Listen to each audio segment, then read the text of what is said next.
From Jammu and Kashmir to Delhi, the impact of rising commercial LPG prices is being felt on the ground.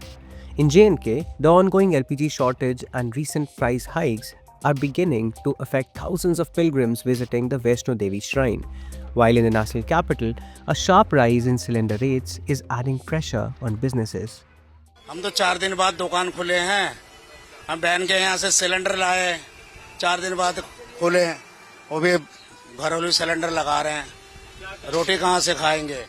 Along the pilgrimage route to the Vaishno Devi shrine, from small street vendors to large eateries, operators are facing a severe crunch, with many struggling to sustain daily operations due to high costs and fuel shortages. Gas मिल नहीं रही है, उसके कारण देखो कितने ठेले बंद पड़े हुए हैं।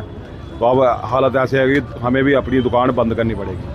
और पहले सिलेंडर 2000 का था, अब 200 रुपये आज और बढ़ गया है, तो कहाँ से मैनेज करेंगे? The rising cost of gas is directly impacting pilgrims as food stalls and dhabas have increased prices to manage higher input costs. In some cases, vendors have been forced to shut down temporarily because LPG cylinders are unavailable, disrupting essential services for devotees undertaking the yatra. मुझे लगता है जी बहुत बड़ा नुकसान है और rate तो बढ़ते थे मगर इस बार एक मेजर हाइक हुआ है। 195 के करीब जो है रेट बढ़ा है, ये बहुत बड़ी हाइक है। और होटल इंडस्ट्री दो तरह की मार झेल रही है। एक तो सिलेंडर नहीं मिल रहे, देखिए सिलेंडर इस वक्त 90% होटल्स एंड रेस्टोरेंट जो हैं उनको सिलेंडर नहीं मिल पा रहे, मिल भी रहे हैं तो बहुत कम तादाद में मिल रहे हैं। और बहुत से लोगों ने या तो रेस्टोरेंट बंद करने के कगार पर पहुंच गए हैं, और या अगर चीज़ बना भी रहे हैं तो जो आदमी अगर 20 साइड में बनाता था तो वो अभी सिर्फ एक चीज़ बना रहा है, राजमा चावल बना रहा है, कड़ी चावल बना रहा है, ताकि गैस कम से कम लग सके, और या फिर दूसरे सोर्सेज पे जा रहे हैं। तो मुझे लगता है कि इसका एक मेजर इफेक्ट है और आने वाले दिनों में इससे मेजर नुकसान है।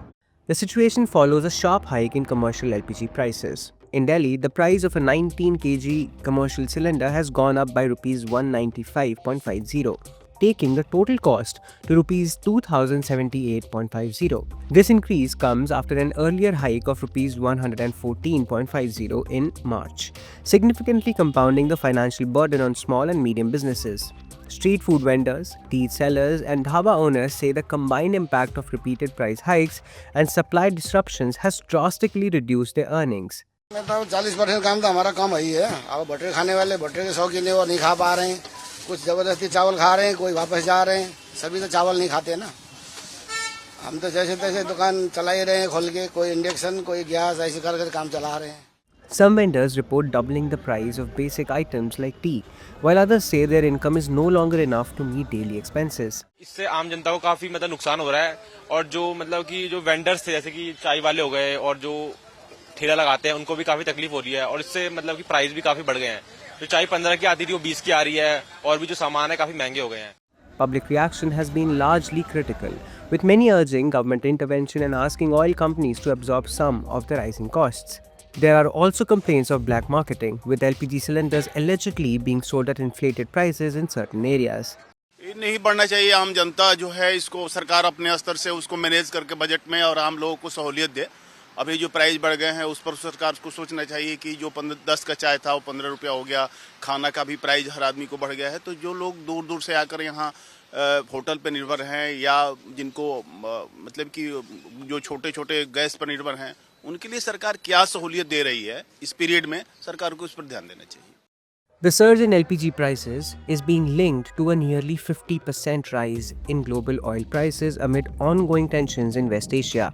As the conflict continues, its ripple effects are being felt across India, impacting livelihoods, household budgets, and now even the spiritual journeys of pilgrims.